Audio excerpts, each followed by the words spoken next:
कुछ हाथ मुझे सुरक्षा देते हैं, मुझे संभालते हैं, लेकिन आज मैं आपसे अपना सुख नहीं, दुख बांट रही हूँ।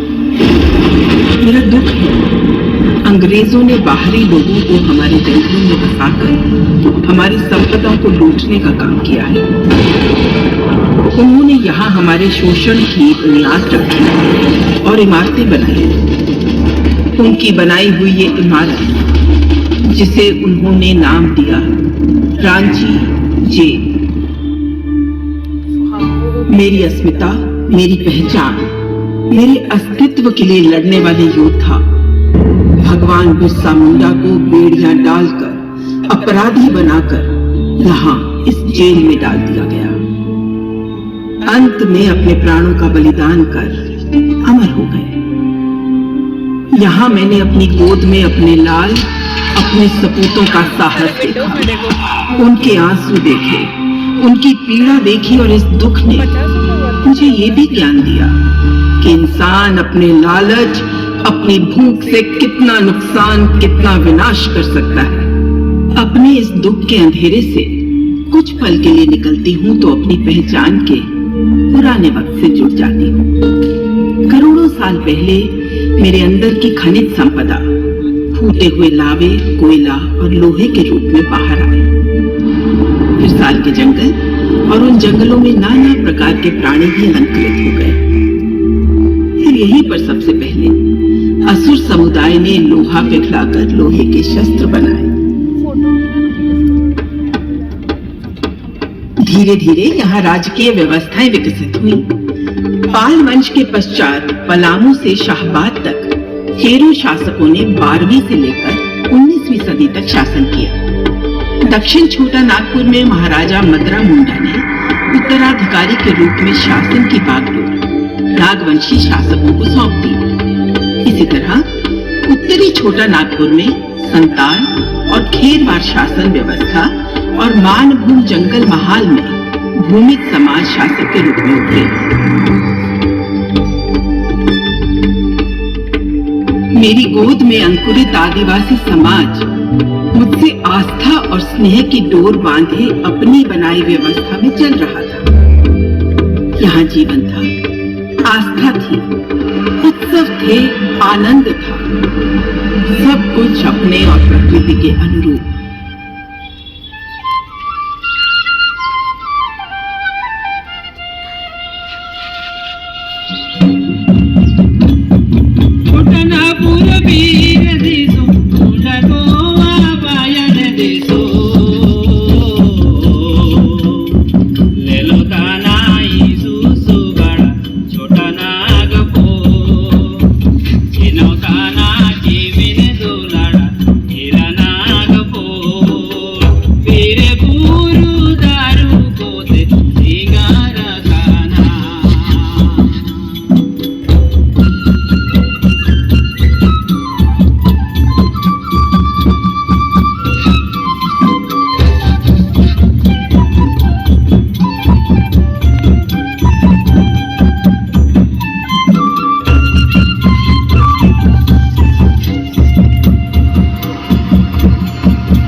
तभी समय चक्र घूमा और हिंदुस्तान के इतिहास की किताब में एक नए पन्ने की रचना शुरू हुई और हमारे आंगन में अंग्रेज ग्रहण बनकर उतरे। सन 17वीं सदी की शुरुआत के दौरान ईस्ट इंडिया कंपनी की शक्ल में व्यापार के लिए आए अंग्रेजों ने अपनी सेना और सरकार बनाकर बंगाल पर कब्जा किया। उनकी नजर प्राकृतिक संपदाओं से भरे छोटा नागपुर पर पड़ी। इन संपदाओं से जुड़ा था यहाँ का आदिवासी समाज। और फिर उन्होंने सरकारी नीतियों की आड़ में अपना खेल शुरू किया। 1793 में governor general Lord Cornwallis permanent settlement act लेकर आए, जिसके तहत जमींदारों को जमीन का मालिक बनाकर आदिवासी समाज के मालिकाना हक पर प्रश्न उठा दिए।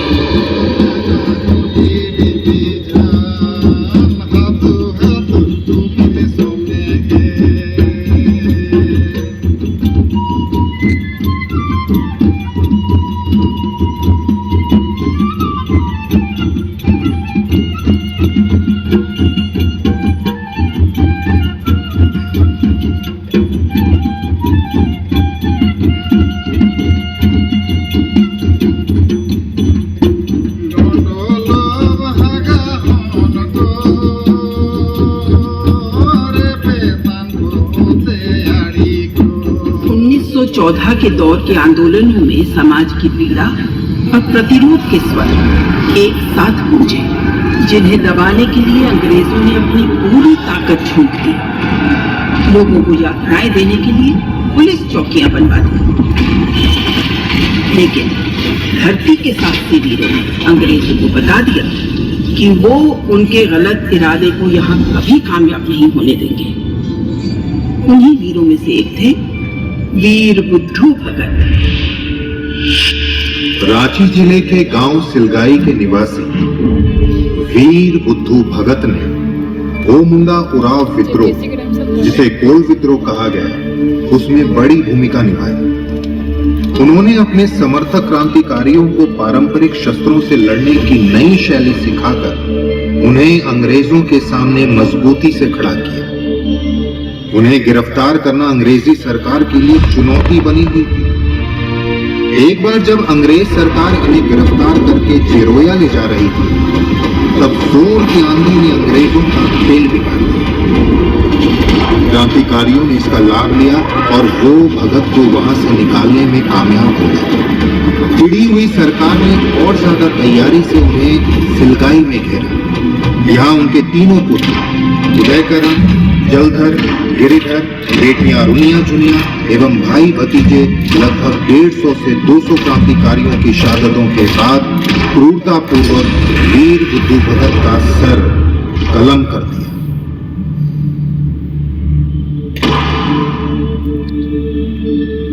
अंग्रेजों के अत्याचार के खिलाफ आदिवासी समाज का उबाल बढ़ रहा था। इन्हीं दिनों क्रांति की धारा में एक नाम और जुड़ा, गंगा नारायण सिंह। इन्होंने भूमिज समाज को संगठित करके अत्याचारी सरकार को अपनी धरती से उखाड़ने का बीड़ा उठाया।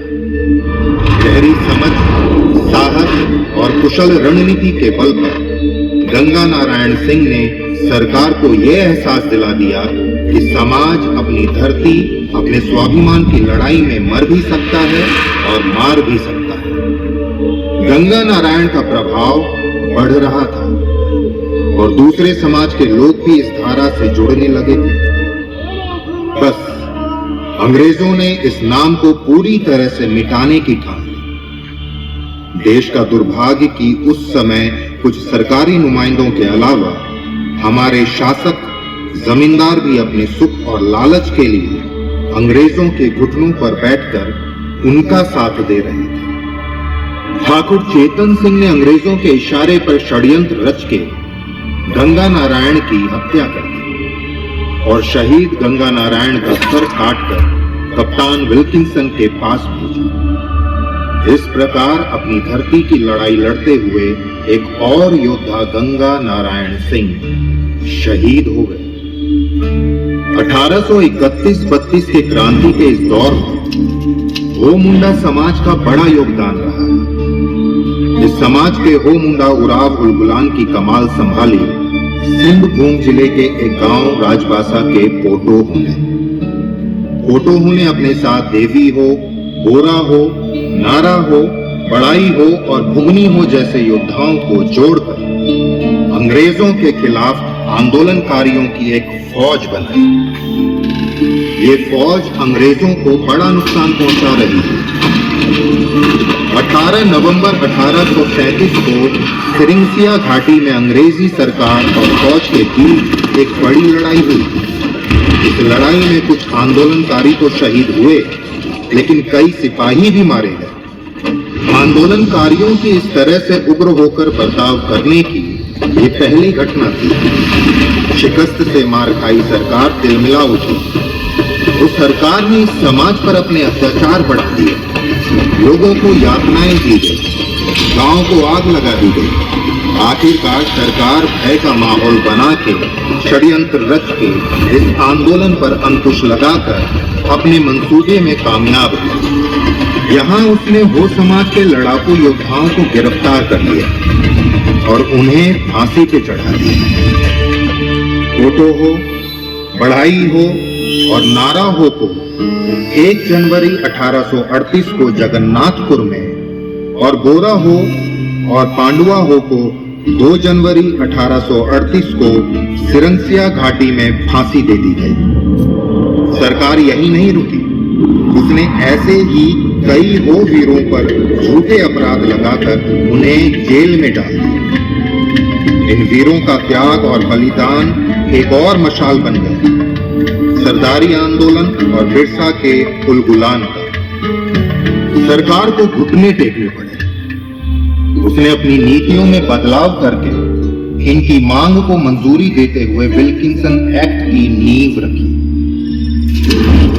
तेलंगा खड़िया, एक ऐसा नाम जिसने कुछ ही समय में अंग्रेजी हुकूमत को हिलाने में बड़ी भागीदारी निभाई, जिसने अंग्रेजों के दमनकारी प्रणाली के विरोध में अपने आंदोलन को बढ़ाने के लिए खुद की एक प्रणाली यूरी पंचायत बनाई। यानी वो सवेरे किसी मैदान में युवाओं को एकत्रित करते, सरना का सफेद झंडा गाड़ा जाता, फिर पूजा की जाती, उसके बाद युद्ध अभ्यास किया जाता। अंत में बैठकर समाज की सारी समस्याओं के समाधान पर चर्चा हुई। इसके बाद अंग्रेजों ने उन्हें जेल में डालकर समाज का शोषण और बढ़ा दिया। अपमान और आक्रोश से भरे तेलंगा खड़िया जेल से निकलने के बाद अपने आंदोलन को और मजबूत करने में लग गए, जिसके प्रभाव से भयभीत अंग्रेजों ने उन्हें मौत दे दी और अपने एक सरपरस्त बोधन सिंह से उन्हें गोली मरवा दी। धरती की लड़ाई के अनुष्ठान में 4 भाइयों एवं उनके 2 बहनों के नाम उभरे, सिद्धू कानू, चांद भैरव एवं फूलो झाल। अपने संथाली समाज को संगठित करने के लिए इन्होंने साल के पेड़ की टहनियों को अपने समाज में बांटकर लड़ाई से जुड़ने का निमंत्रण देकर 10,000 संथालियों को संगठित किया। मन में आक्रोश लिए अपने शस्त्रों और साहस के साथ इस समाज ने अंग्रेजों को मजबूत टक्कर दी। संथाल हुल के नाम से जाना जाने वाला ये आंदोलन इतना उग्र और प्रभावशाली था कि आंदोलनकारियों को नियंत्रित करने के लिए सरकार को सेना बुलानी पड़ी। 16 जुलाई 1855 पीरपैंती का युद्ध क्रांति की लड़ाई में महाआंदोलन के नाम से दर्ज हुआ। सच्चाई और जीवन के मूल अधिकारों के लिए हाथों में तीर, तलवार, टांगी, ढेलफांस जैसे साधारण हथियार लिए आंदोलनकारी मेजर बरोज के आधुनिक हथियारों से सजी सेना पर भारी थे। यहाँ भी अंग्रेजों को मुंह की खानी पड़ी। अंग्रेज इस जोश से उभरे ही थे कि 21 जुलाई 1855 को वीरभूम के युद्ध में लेफ्टिनेंट टोलमेन की बड़ी सेना को भी संथाल समाज ने घुटने टेकने पर मजबूर कर दिया। इन्होंने हुकूमत से जुड़े लोगों और ठिकानों को लक्ष्य बनाया, नील के कारखाने जलाए, राजमहल गिराए और अंततः लड़ाई को मजबूती देते हुए दोनों शहीद हो गए। नतीजतन अत्याधुनिक हथियारों से सजी ब्रिटिश सेना की अपराजेयता का मिथक टूटा एवं 1857 की क्रांति संभव हुई। सन 1857 में जली क्रांति की मशाल से प्रभावित होकर पलामू इलाके के 2 और भाई नीलांबर और पीतांबर ने भोगनाथ, चेरोस और खरवार समुदाय को इकट्ठा किया। वो ब्रिटिश सरकार के 4 प्रमुख केंद्र डाल्टनगंज, लेस्लीगंज, चैनपुर और बाहपुरों में से एक केंद्र पर कब्जा करने का लक्ष्य था। इन्होंने अपनी बहादुरी के जब ऐसे करतब दिखाए तो हुकूमत की बंदूकों के मुकाबले में इनके हाथों की तलवारें भारी पड़ी और एक दिन ये दोनों भाई लड़ते हुए शहीद हो गए। क्रांति की मशाल आंदोलनकारियों के एक हाथ से दूसरे हाथ में बढ़ रही थी। फिर ये मशाल थामी संथाल समाज के भागीरथ मांझी ने। भागीरथ मांझी को संथाल समाज ने ईश्वर के दूत और अपने राजा के रूप में स्वीकारा। भागीरथ मांझी ने समाज से आस्था की डोर बांधते हुए उसे एक सूत्र, एक ईश्वर से जोड़कर उन्हें अपनी धरती की रक्षा के लिए जीवन को समर्पित करने की प्रेरणा दी।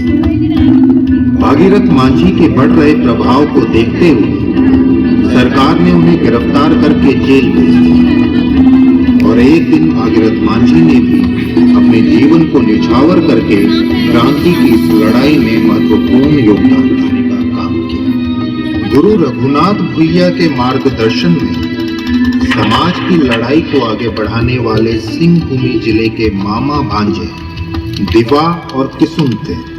सरकार तो समाज पर ज्यादती कर ही रही थी।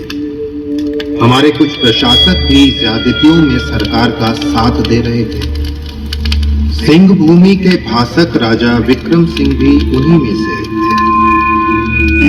सूखे की मार झेल रहे संथाल समाज ने अंग्रेजी सरकार से मदद की गुहार लगाई, जिसे सरकार ने न सिर्फ अनसुना किया, उल्टा उन्हीं पर अतिरिक्त सरकारी करों का बोझ डाल दिया। इसके बाद दिवा और किसुन ने अपने समाज को संगठित करके अंग्रेजों के खिलाफ लड़ाई का बिगुल बजा दिया और लड़ते हुए दोनों ने अपने जीवन को न्यौछावर कर दिया। गया मुंडा सरकारी आंदोलन में अगुवानी करने वाला एक बड़ा नाम। मेरे आंचल की सुरक्षा में अपने और अपने परिवार को समर्पित करने वाला एक महान योद्धा गया मुंडा। अंग्रेजों की नजर में चढ़ा एक और नाम, जिसने सरकार के गाड़े कई अनैतिक खूंटे उखाड़ दिए। सरकार ने गया मुंडा पर भी अपनी पकड़ बनाई। सिपाही उन्हें गिरफ्तार करने साइको पहुंचे, लेकिन वहां मौजूद गया मुंडा, सानरे और बाकी साथियों ने मिलकर उनके इस इरादे को नाकाम कर दिया और उनके 2 सिपाहियों को मार गिराया। इसके बाद डिप्टी कमिश्नर खुद गया मुंडा को गिरफ्तार करने पहुंचे, जिनका सामना करने के लिए घर के लोग, महिलाएं और बच्चे बाहर आ गए और सबने मिलकर बड़ी मजबूती से अंग्रेज सिपाहियों का मुकाबला किया। और ये मुकाबला बहादुरी की एक मिसाल के तौर पर देखा गया। अपने समाज को अंग्रेजों के दिए हुए दुख और पीड़ा से मुक्ति दिलाने के लिए बिरसा नामक सूरज का उदय हुआ। शिक्षित बिरसा अपने समाज के मूल्यों के साथ साथ सरकार की नीतियों, युक्तियों और चालों की भी समझ रखते थे। उनको समझ आ गया था कि पीड़ा का हल अंग्रेजों और बाहरी लोगों को पूरी तरह से बाहर निकालकर और मुंडा राज स्थापित करके ही होगा।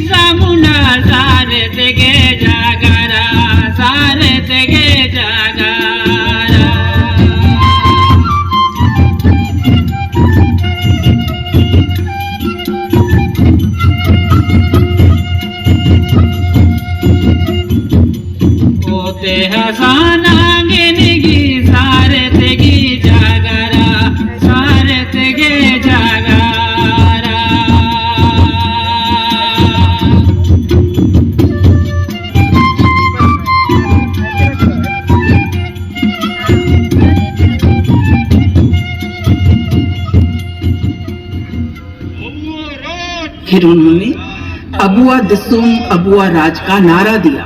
सरकार ने बिरसा की गिरफ्तारी के लिए कमर कस रखी थी। जब उन्हें डोंबारी गुरु पर बिरसा के होने का पता चला तो पुलिस और सेना उनकी गिरफ्तारी के लिए वहां पहुंचे।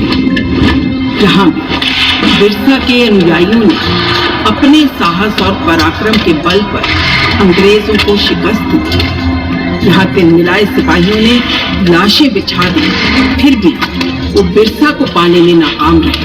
फिर उन्होंने बीट और सर्च ऑपरेशन शुरू किया और बिरसा की गिरफ्तारी पर इनाम रखा।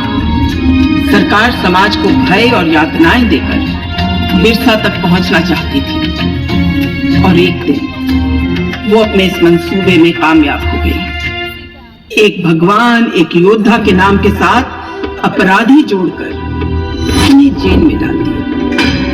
अंग्रेजों की इस हिमाकत से वो टूटे नहीं, बल्कि उनके अंदर से एक मजबूत बिरसा बाहर आए। अपने भगवान को अपराधी के रूप में जेल में पड़ा देखकर समाज का आंदोलन और उग्र हो गया। अपने हाथ से नियंत्रण छूटते देख सरकार ने कायरता और दुस्साहस का परिचय देते हुए एक सूरज को अस्त करने का षड्यंत्र रचा। अचानक एक दिन खबर बिजली बन के पहुंची, भगवान बिरसा मुंडा की जेल में मौत। सरकार ने इस मौत का कारण बीमारी बताई, मगर इसके पीछे का सत्य ये है कि सरकार ने कायरतापूर्ण बर्ताव करते हुए भगवान बिरसा मुंडा को जहर देकर मौत दे दी। यो बिरसाया बहादुरा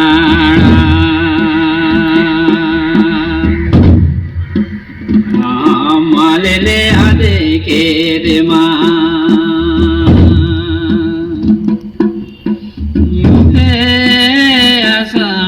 में दाने ने जाना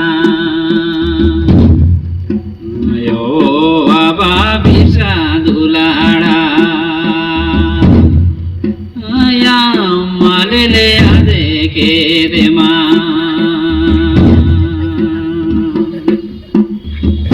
सरकार ये भूल गई कि सूरज अस्त होता है उदय होने के लिए। बिरसा के विद्रोह का प्रभाव बहुत से बदलाव लाया। भगवान बिरसा के हाथों जली मशाल अब बड़ा रूप ले रही थी। सरकार को झुकने के अलावा कोई दूसरा रास्ता नहीं दिख रहा था और परिणाम स्वरूप कई महत्वपूर्ण सुधार हुए। समाज की मूल व्यवस्था प्रणालियों को फिर से बहाल किया गया।